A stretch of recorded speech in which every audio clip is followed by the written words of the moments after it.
Hi guys, Ian Johnson from DriveSuccess.com. Today we're going to talk about customer consolidation, and we're going to do it from the mindset of a company using a distribution channel to market. Now, most companies, when they think of distribution, they think that a company is going to use a distributor in order to access a market geographically or what have you in another country, another continent. They can't access themselves. So they're going to use a distribution sales channel in order to find new customers and basically penetrate the market. But in this case, what we're talking about is we're actually talking about a situation where a company has too many customers and wants to consolidate its customer base. Now, a lot of you are probably saying, why would a company ever want to consolidate its customer base? Why would a company ever want to reduce the number of customers it sells to? And in this case, they're not actually reducing the number of customers they themselves sell to. What they're doing is they're taking all of their customers and they're consolidating it through one distributor, meaning they are going to sell to the distributor who is then going to sell to the customers. Now, what I'm going to do today is I'm going to basically go over 5 benefits or 5 reasons why a company may decide that it has too many customers in a market, and it may decide, you know what, we've got too many customers to service. We are going to go through a distribution channel. We're going to have the distributor service all these customers. It's going to reduce our costs, lower costs of sales across the board. So I'm going to go over the 5 benefits as to why a company would do that. Okay. Now, in order to give you those 5 benefits, I want to just give you an example of what it would cost a company, let's say, to service 100 customers. So let's say a company, and I'll basically split it up in the following manner. Okay. Let's say a company was servicing 100 customers in a market. Okay. So they had 100 customers, and these customers would buy widget, let's say they're buying widget X. And these 100 customers all purchase an average of 2 widgets. Okay? They buy 2 widgets at a time. Okay, so they have 100 customers. Each customer buys 2 widgets, no more, no less. So they make sales of 200 units. And let's say they do this over a period of 1 quarter. Okay? So this is the first quarter. First quarter. Okay, so this is January to March. Okay. So in this case, the company is servicing 100 customers who are buying this widget. Each customer purchases no more than 2.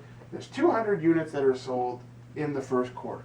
Now, think about the costs to the company in order to make these sales. What we're referring to in this case is the cost of sales. So, when we talk about cost of sales, okay, there's a lot of things that go into the cost of sales.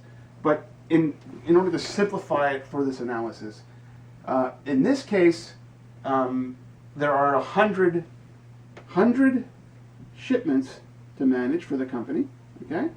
Because they're shipping out 2 units for these 100 customers, 200 units, so there's 100 shipments to manage. So they got to box and ship out 100 shipments. They got to generate 100 invoices, okay? Okay, so their accounting has to generate an invoice. And then they got to go through 100 invoice collections. Okay, so they got to go out and they got to say, hey, Mr. Customer, you gotta pay us. So it's receivables collection. Okay. Now, servicing 100 customers and doing 100 shipments and invoicing, generating 100 invoices, and then going out and spending the time collecting on 100 of these invoices, there's a lot involved in this. Now, this is just after the sales. We're not talking about all the time that is included in the actual salespeople who have to do the calls, okay? Customer service, issues of, managing complaints and what have you. So customer service, after sales support. Okay. So all of this is a cost for the company. Servicing these 100 customers in this market is extremely costly. Now, the company decides, this is costly. This is costly. Generating 100 shipments, 100 invoices, collecting on all 100. Got our accounting about, and then all of a sudden the salespeople have to constantly call and constantly deal with customers, and there's customer service and after sales support, and then sometimes there's RMAs. Customers want to send back the parts, and they're complaining about this, that, or the other thing. You're asking for credit. There's a cost to that. Now the company all of a sudden decides we're going to deal with a distributor. We're going to forego all of these pains and all of this headache, and we're going to sell through one distributor. And that distributor, instead of servicing 100 customers, you're now servicing one distributor.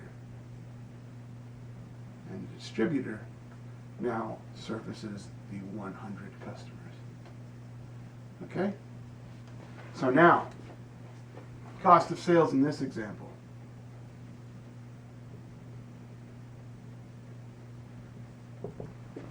You service one customer, one shipment,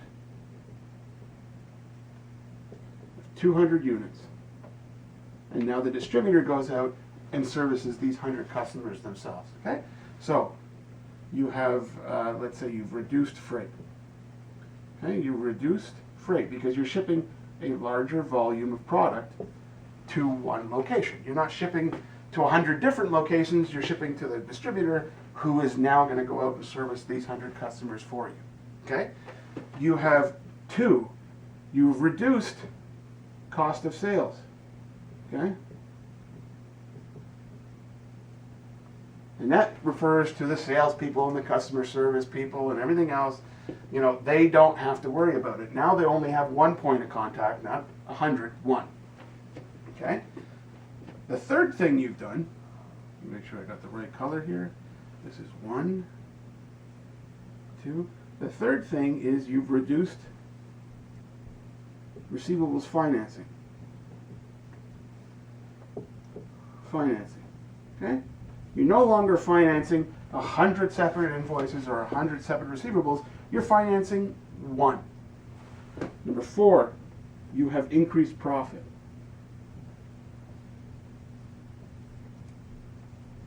Even by giving the distributor a lower price than the price in these 100 customers here, you're still increasing profit. Why? Because of all of these savings right here. You're reducing your cost of sales. You're shipping a large volume to one location. You're lowering your per unit freight costs on outgoing shipments. You're saving time in sales and customer service and everything else. So you are increasing profit by reducing costs. Okay? So that's another benefit. And the fifth thing is you are reducing service costs.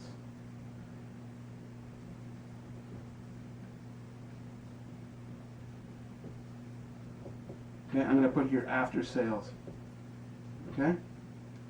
Now, a link just popped up above my head. This link will explain the benefits of vendor consolidation, and most companies are familiar with vendor consolidation. In vendor consolidation, what you're doing is you are taking 100 vendors and you're reducing them maybe to 20 or 15, what have you. And what you're doing in that case is you're going to a select few vendors and you're saying, you know what, we're going to give you more of our business. We want you to better manage it. When you consolidate your vendor base and you reduce your vendor base, you reduce costs by amalgamating volumes with a select few vendors, reducing your per unit freight costs on incoming parts, and negotiating better pricing because you're giving those select few vendors a higher volume, negotiating favorable terms. So vendor consolidation is a very popular thing and it's very well recognized. Customer consolidation is not nearly as recognized, okay? And what we're talking in this case is customer consolidation through distribution. We have these 100 customers and we're going to use the distributor to reduce our costs. So instead of servicing 100 customers with all these small orders, small receivable invoices and all these stuff and chasing all these small customers and after sales service and the customer service and the drain on sales, we're going to go through one. So that's it. Ian Johnson, driveyoursuccess.com. Customer consolidation through distribution. Bye-bye.